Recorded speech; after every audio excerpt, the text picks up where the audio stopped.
आफ्नो देशको भूभागलाई समेटेर एउटा नक्सासम्म तयार गर्न सकेका रहेछौँ। यो सरकारले यो परिवर्तनका वाहक हौँ भन्ने शक्तिहरूले नेपाली जनतासँग क्षमा माग्नुपर्छ। जुन एउटा हाम्रो नमस्कार गर्ने हाम्रो पूर्वीय सभ्यता दर्शन संस्कृतिलाई युगले पनि जुन अहिले प्रमाणित गरिराखेको छ, नर र नारीको जुन हात मिलाउने काम गरेको छ, त्यो हात मिलाउनुको सट्टामा प्रणाम नमस्कार गरेको कुरालाई राखियो भनेदेखि त्यसले हाम्रो सभ्यतालाई समेत सम्बोधन गर्छ।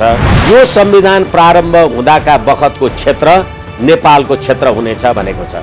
अहिले लिपुलेक, लिम्पियाधुरा र कालापानी समेत समेटेको त यो संविधानको प्रस्ताव, यो संविधानको अनुसूचीमा त छैन। राजाको पालीमा यस्तो भएको थियो, प्रजाको पालीमा यस्तो भएको थियो भनेर अर्कालाई दोष दिने कुरा गर्दै हुनुहुन्छ। दक्षिणको छिमेकी नै मित्रहरूको कुनै दबाव प्रभावले फेरि अर्को कुनै काम गरिराखेका त होइन। मान्छे रह्यो भने रोग रहला, तर देशै रहेन, नेपाली नै रहेनन् भनेदेखि कोरोना भन्ने कुरा त अहिले दोस्रो विषय भइसक्यो। कोही फेरि सरकार ढुलमुलाउन खोजेको हो कि राष्ट्रियता भन्नु, राष्ट्रवाद भन्नु र देश प्रेम भन्नु फरक फरक कुरा हो कि।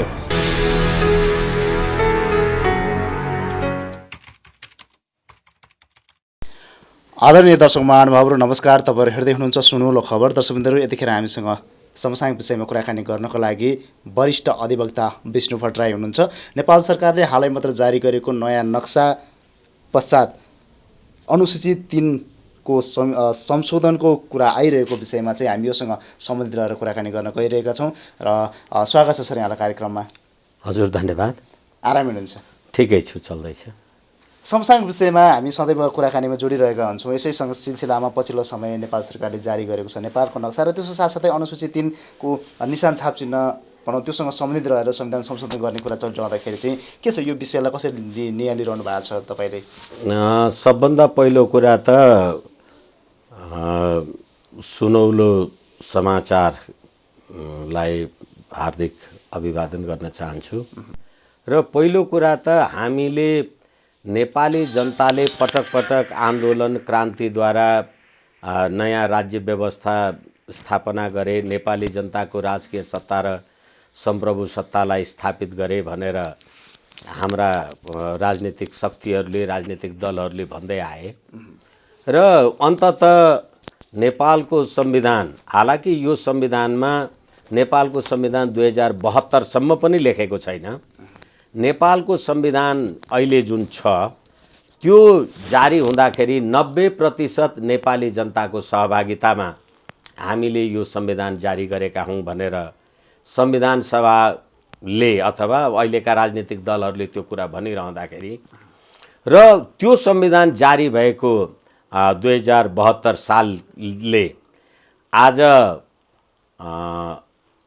2077 सालमा हामी आइपुग्दा अथवा यो देशमा गणतन्त्रको कार्यान्वयन गऱ्यौँ भनेर 2068 सालदेखि आजसम्म यो 12-14 वर्षको समयमा आइपुग्दा वास्तवमा हामीले हाम्रो देशको, आफ्नो देशको भूभागलाई समेटेर एउटा नक्सासम्म तयार गर्न सकेका रहेछौँ।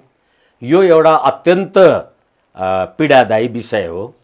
तथापि अहिले सरकारले नेपालको नयाँ नक्सा, अब कयौँ मान्छेहरूले भन्छन्, म एउटा कानुनको विद्यार्थी भएको कारणले नयाँ नेपालको नक्सा होइन है, नेपालको नयाँ नक्सा जारी गरेर नेपालको लिपुलेक, लिम्पियाधुरा र कालापानीलाई समेटेर नक्सा जे सार्वजनिक गरिराखेको छ र संविधान सभाले नेपाली जनतासँग, तत्कालको संविधान सभा र यो संविधान निर्माणमा उल्लेख्य भूमिका अदा गर्यौँ भन्ने राजनीतिक दलहरू र यो संविधानलाई 10 चोटि कसम खाएर लागू गर्न लागि परेका राजनीतिक दलहरूले अहिले नेपाली जनतासँग क्षमा माग्ने दिन हो यो, दुःखका साथ। किनभने नेपाली जनताको सहभागितामा तपाईँले बनायौँ भनेको संविधान वास्तवमा नेपालको लिपुलेक, लिम्पियाधुरा र कालापानी, 1816 को सुगौली सन्धि, 1950 को भारत नेपाल मैत्री सन्धिले निर्धारित गरेको सीमा क्षेत्रलाई समेत व्यवस्था गरेर तपाईँले जुन नेपालको नक्सा सहितको संविधान जारी गर्नुभयो, अहिले यो सरकारले यो परिवर्तनका वाहक हौँ भन्ने शक्तिहरूले नेपाली जनतासँग क्षमा माग्नुपर्छ भन्ने कुरा म पहिले भन्न चाहन्छु। र यो संविधान नेपाली जनताको संविधान हो कि होइन भन्ने प्रश्न पनि चाहिँ अहिले उपस्थित भएको छ। अब अर्को कुरा, जब चाहिँ अस्ति वैशाख 26 गते भारतका रक्षा मन्त्री राजनाथ सिंहले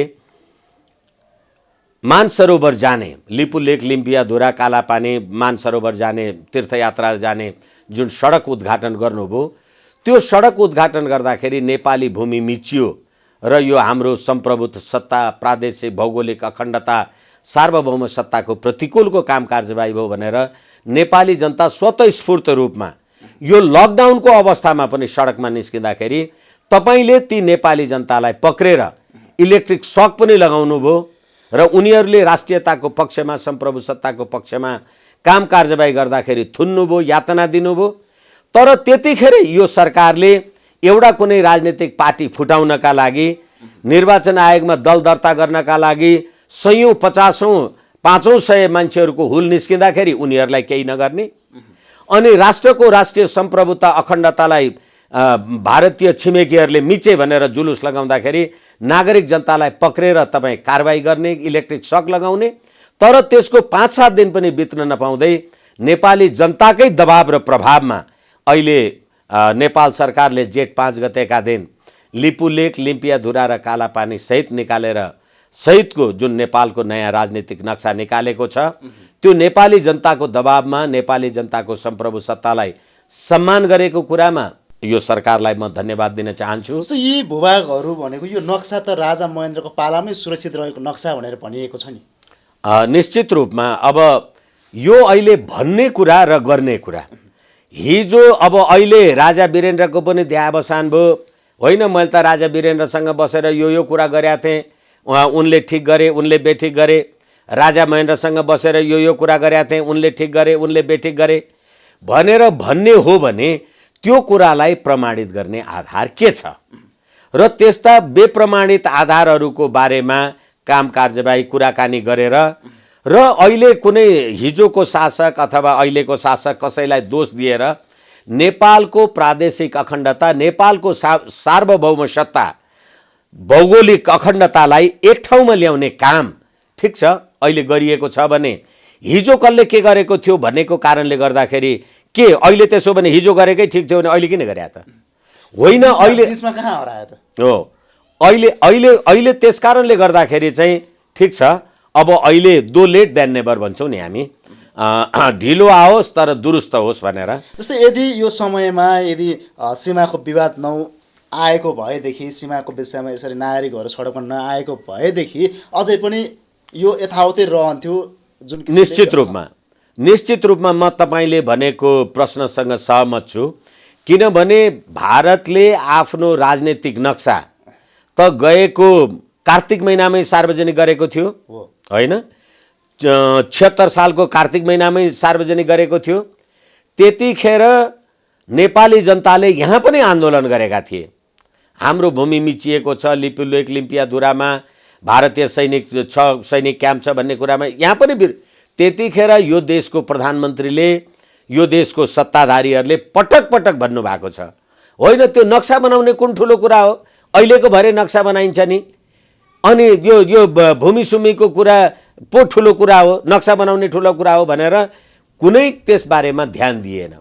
तर अहिले नेपाली जनताकै दबाब र प्रभावमा तपाईँले यो नक्सा निकाल्नु परेपछि अब यो नक्सा निकाल्दाखेरि तपाईँले हिजो त ठुलो काम गर्यौँ, संविधान सभाले हामी संविधान बनायौँ भनेपछि तपाईँले बनाउनु भएको संविधानको धारा 9 को उपधारा 2 को अनुसूची 3 जुन तपाईँले अहिले संशोधन गर्न लाग्नु भएको छ, जहाँ नेपालको भूभाग चाहिँ परित्याग गरिएको व्यवस्था छ र त्यसलाई समावेश गरेर यो नक्सा प्रकाशित गर्ने काम नेपाली जनताको प्रभाव र दबावमा गरिएको कुरा हुँदाखेरि यसलाई सरकारको सकारात्मक कामको रूपमा लिएको छु मैले। र अर्को कुरा के हो भनेदेखि यो अहिले अनुसूची 3 मात्रै संशोधन गर्ने विषय नभएर हामीले हाम्रो संविधानको प्रस्तावनामा नेपाली जनताको सार्वभौम सत्ता, राजकीय सत्ता, अखण्डता राष्ट्रियताका कुराहरू चाहिँ हामीले गऱ्यौँ। तर यो नेपाल राष्ट्र निर्माता जुन वीर पूर्वजहरूले यो नेपाल राष्ट्र आर्जन गरे, जसलाई हामी सयौँ थुङ्गा फुलका एउटै माला हामी नेपाली, सार्वभौम भई फैलिएका मेची महाकाली भनेर हामी जे भन्छौँ, त्यो फुलबारी बनाउने हाम्रा वीर पूर्वजहरूलाई, हाम्रा आदरणीय अग्रजहरूलाई यो संविधानमा सम्बोधन गरिएको छैन। र प्रस्तावनामा हाम्रा वीर पूर्वजहरूले आर्जन गरेको वीरभूमि नेपालको अस्तित्व, वीरभूमि नेपाललाई स्मरण गर्दै नेपालको स्वतन्त्रता, सार्वभौम सत्ता, भौगोलिक अखण्डता भनेर प्रस्तावनामा संशोधन गरिनुपर्छ भन्ने मेरो एउटा निवेदन छ। र त्यसै गरेर अहिलेको नक्सा, अहिलेको अनुसूची 3 मा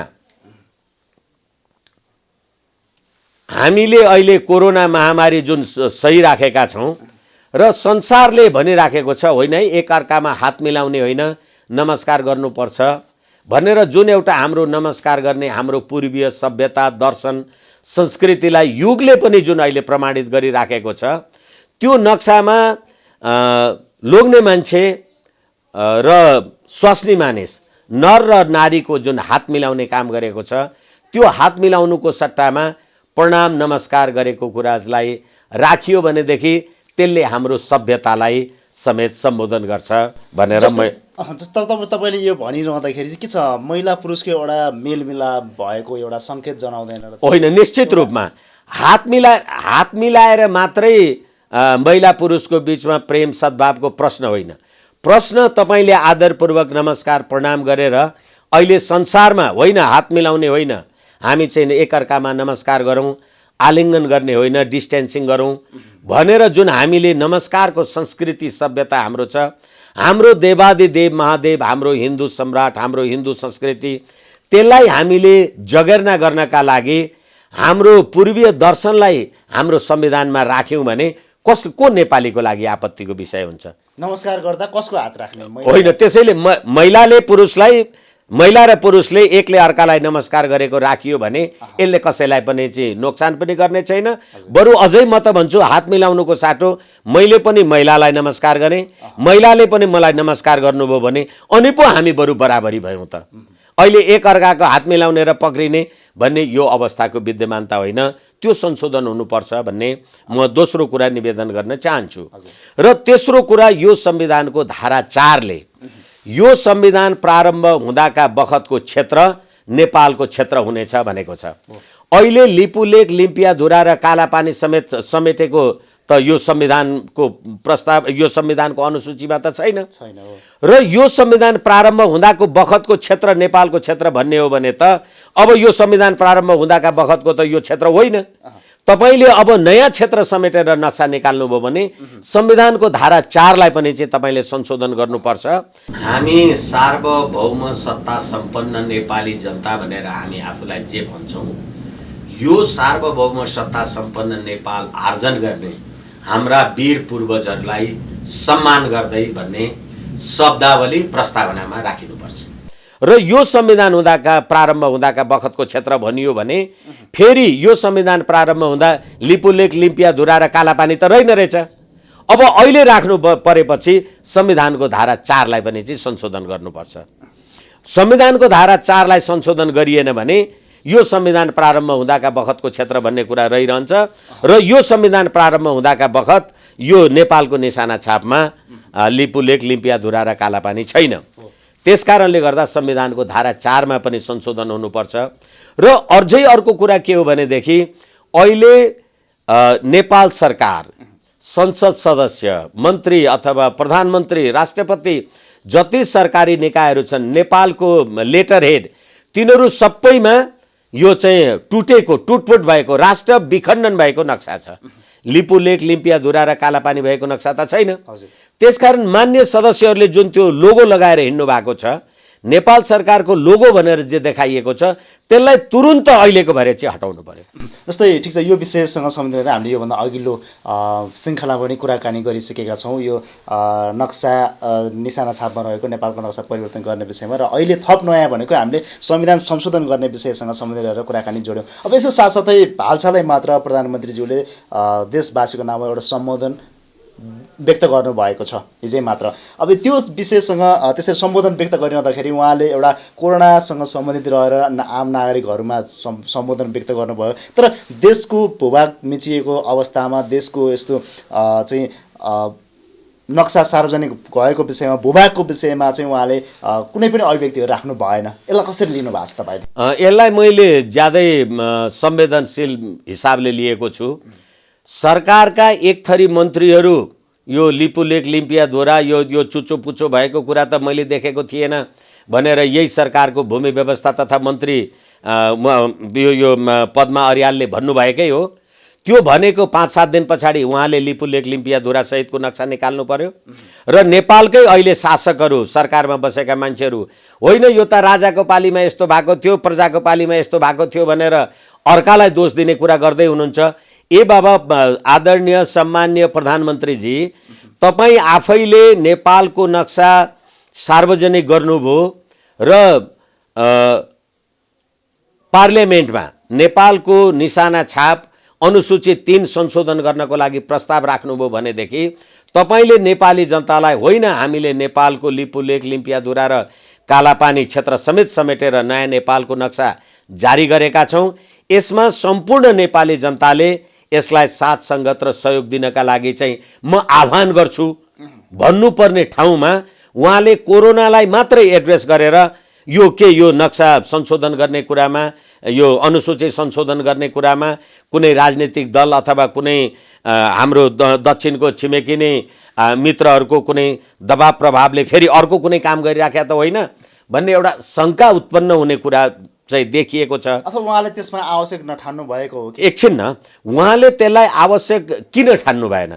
जब त्यही विषय हामीले संसदमा विचाराधीन गरेका छौँ, हामीले सार्वजनिक रूपमा नक्सा निकालेका छौँ र त्यो नक्सा बमोजिमको काम कारबाही हुनुपर्छ भनेर सरकारका मान्छेहरू भनिराख्नु भएको छ भने प्रधानमन्त्रीजीलाई त्यो बारेमा सम्बोधनमा अहिले त हेर्नुहोस् न, देश रह्यो भने नेपाली रहलान्, नेपाली मान्छे रह्यो भने रोग रहला, तर देशै रहेन नेपाली नै रहेनन् भनेदेखि कोरोना भन्ने कुरा त अहिले दोस्रो विषय भइसक्यो। यसकारणले गर्दाखेरि तपाईँले नेपाली जनतालाई सम्बोधन नगर्नु भएको कारणले गर्दाखेरि कहीँ फेरि सरकार ढुलमुलाउन खोजेको हो कि भन्ने शङ्का चाहिँ उत्पन्न भएको छ।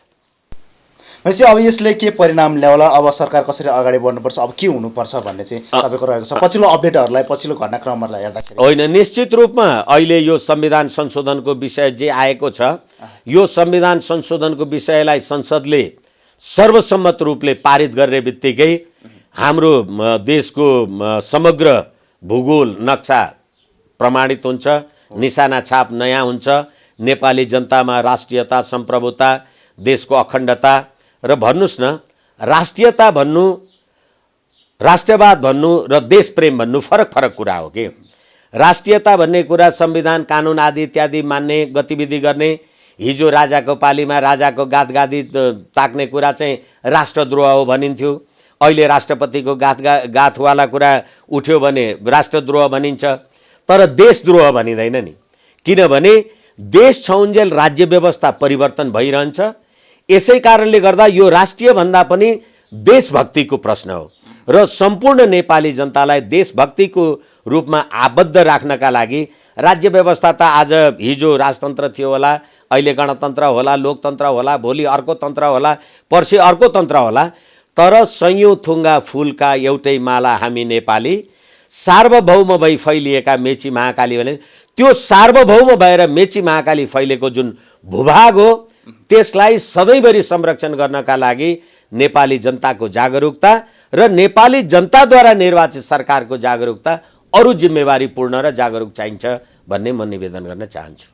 ठिक छ, हामी आजको लागि यति नै बिट मार्न चाहन्छौँ र आगामी दिनमा थप समसामयिक विषयमा र देशको घटनाक्रमसँग सम्बन्धित रहेर हामी जोडि नै रहनेछौँ। समय र सम्वादको लागि यहाँलाई धेरै धेरै धन्यवाद।